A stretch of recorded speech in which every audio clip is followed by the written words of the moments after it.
नमस्ते दोस्तों। पाठ नंबर 23 हमारी विरासत।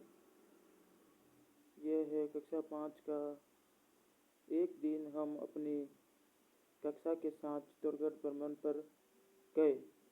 जल्दी सुबह तैयार होकर हम किले पर पहुंचने के लिए निकले। किले पर पहुंचकर देखा कि वहाँ खूब सारे सैलानी आए हुए थे।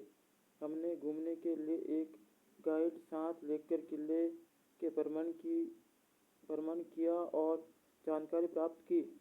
रोहित, इतना विशाल किला और इतना ऊंचा भी है। दीपेश, किले की दीवारें कितनी मोटी है। आशा, दीवारों के ऊपरी भाग में छेद भी है। ज्योति, अरे इतना बड़ा दरवाजा और इस पर छोटे छोटे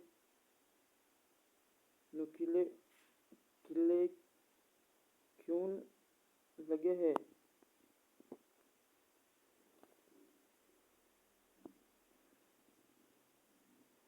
दीपेश, किले की दीवारें कितनी मोटी है। आशा, दीवारों के ऊपरी भाग में छेद भी है। ज्योति, अरे इतना बड़ा दरवाजा और इस पर छोटे नुकीले किले क्यों लगे हैं। और ये आप देख सकते हो कि चित्तौड़गढ़ के किले का दरवाजा, किले का द्वार एवं किला। तो अभी ये गाइड ने बताया कि चित्तौड़गढ़ का किला राजस्थान के शिल्प एवं स्थापत्य कला का बेजोड़ नमूना है। ये इतिहास का प्रसिद्ध किला है। राजा रतन सिंह की पत्नी रानी पद्मावती ने यहाँ जौहर किया। किले के दरवाजे पर सुरक्षा हेतु किले लगाए गए थे। गाइड ने बताया कि दीवारें के ऊपर बने बुर्ज से आक्रमणकारी सेना को देखकर किले के सैनिक उन पर गोलियां चलाया कर अपना बचाव किया करते थे। पुराने समय में राजा की सेना में हाथी भी होते थे। इनके किले से बाहर आने जाने हेतु दरवाजे भी बड़े बनाए जाते थे। किले ऊंचाई पर बनाए जाते थे, जिसको बनाने के लिए पत्थर हथियार द्वारा पहुंचाए जाते थे।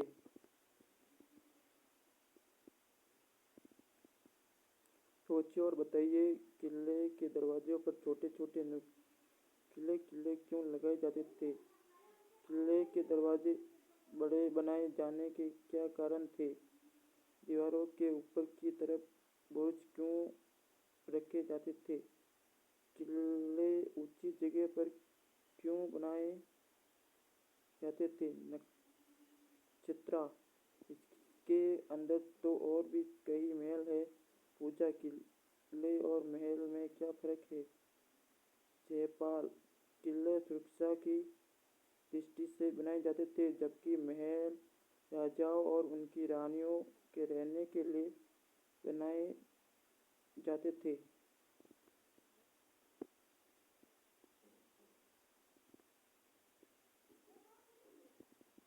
ये फोटो विजय स्तंभ का है।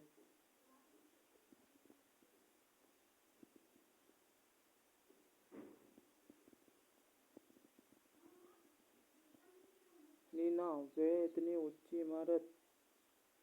सुनीता, ये तो विजय स्तंभ है। इससे महाराणा कुमार ने महमूद खिलजी के नेतृत्व वाली मालवा और गुजरात की सेनाओं पर विजय पाने पर बनाया था। ये 122 फीट ऊंचा और 9 मंजिला है।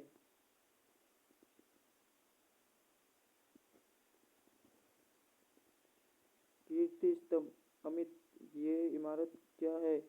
गाइड, ये कीर्ति स्तंभ है। ये लगभग 22 मीटर ऊंचा और 7 मंजिला है। इसके भीतरी भाग में प्रकाश रहता है। वह हमें दूसरे स्कूलों के छात्र भी मिले।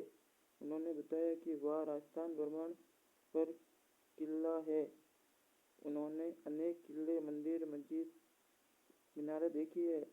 हमने गाइड से पूछा कि हम कौन कौन ऐतिहासिक स्थान देखने चाहिए। उसने बताया कि राजस्थान में अनेक ऐतिहासिक इमारतें हैं जिन्हें आपको देखना चाहिए। चित्र 23.3 कीर्ति स्तंभ।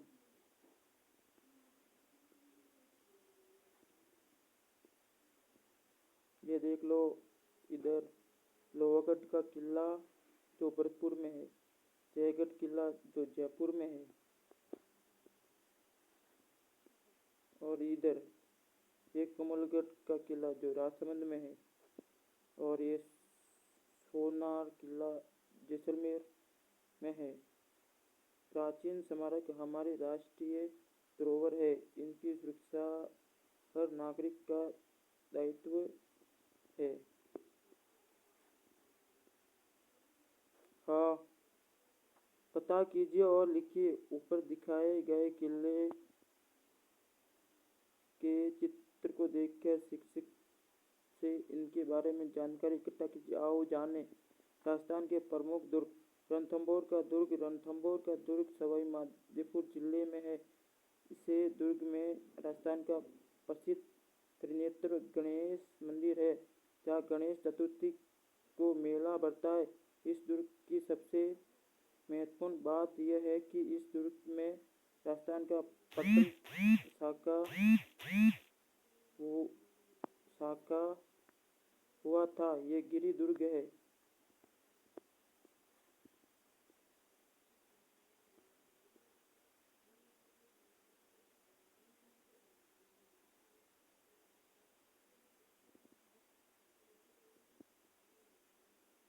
चित्र 23.5 रणथंभौर दुर्ग।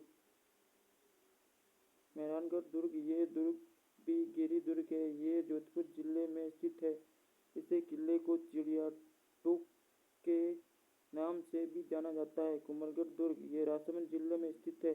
इसे मेवाड़ की आंखें उपनाम से भी जाना जाता है। इस दुर्ग को महाराणा कुंभा ने 15वीं शताब्दी में बनवाया था। इसकी दीवारें विश्व प्रसिद्ध है। पुराने समय में राजा महाराजाओं ने दुर्ग के निर्माण कराए थे। आक्रमण के समय दुश्मनों से बचाव के लिए दुर्ग के बड़े बड़े दरवाजे बंद कर दिए जाते थे और खाद्य सामग्री व अन्य सामग्री दुर्ग में संग्रहित की जाती थी। हमने सीखा, प्राचीन समय में रक्षा के लिए किले बनाए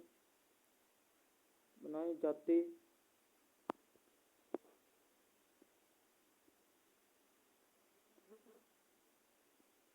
थे और राजा महाराजा विजय समृद्धि के रूप में स्मारक भी थे बनाते थे।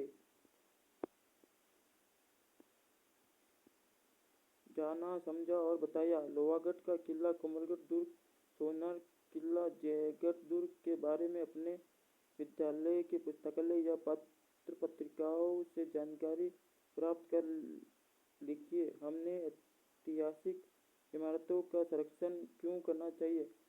आपके आसपास कोई किला, दुर्ग या महल है तो उसके फोटो अपनी कॉपी में लगाइए व इसके बारे में कुछ जानकारी एकत्र कीजिए। ये है कक्षा 5 पाठ हमारी विरासत, जो आपको बताया गया है। इसमें क्या क्या है, क्या क्या देखना चाहिए, क्या क्या नहीं देखना चाहिए, ये सारी व्यवस्था और ये पाठ मैं आपको बताया हूँ।